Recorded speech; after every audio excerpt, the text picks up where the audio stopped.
Like a virgin, touched for the very first time. Like a virgin, when your heart beats next to mine. I'm James, we're at Solstice Parade here. I have no credibility. You shouldn't take me seriously at all. But you should do the research yourself and find out why it's important to label GE food. There are a lot of health concerns, a lot of scientific studies you could look at, a lot that argue against each other. There are a lot of talking heads, but really you should find out for yourself. First thing you should do is read the legislation for I-522. It's really simple, really easy to read. It's really in really plain English. I'm not a lawyer or a geneticist, and I had no problem with it, so check that out and vote yes on I-522 in November. The most never ever regulated food you've ever eaten is all your genetically engineered food.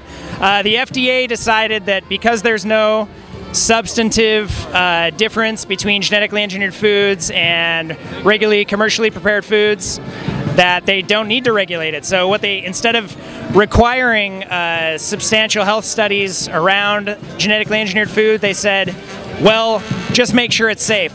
So it's pretty much the responsibility of the bioengineering industry to do its own safety studies. The FDA's own scientists said that the studies that they did do were vastly short. They were only 90-day studies. The minimum study for a successful genetically engineered study, according to bioengineers, is 2 years when you're looking at rats, which is what they did.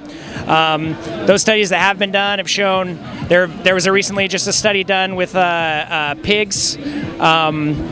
They were fed genetically engineered food for the duration of their lifespan, essentially, and those who were fed genetically engineered food versus the control group showed massive cases of inflammation in their digestive system. They showed problems with their filter organs, their kidney and their liver.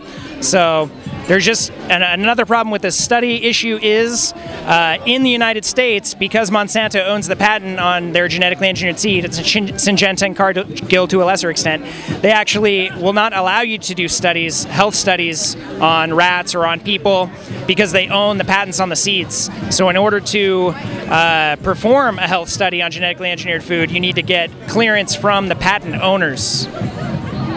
So it's a huge issue. So when the FDA's own scientists said these studies weren't long enough, the studies that were done actually, despite the poor interpretation of the data by the Monsanto scientists, showed problems with filter organs, and considered that they would, along down the line, once they did more long-term studies, would show probably more significant filter organ damage.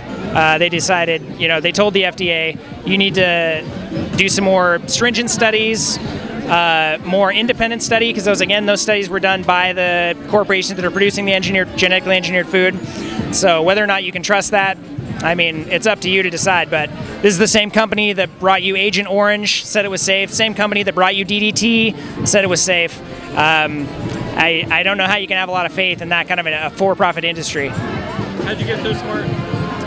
I read. Luckily, we have a great public school system, and I learned how to read and put my knowledge to work and started reading. Vote yes on 522. How's that? Every time you go away, you take a piece of me with you.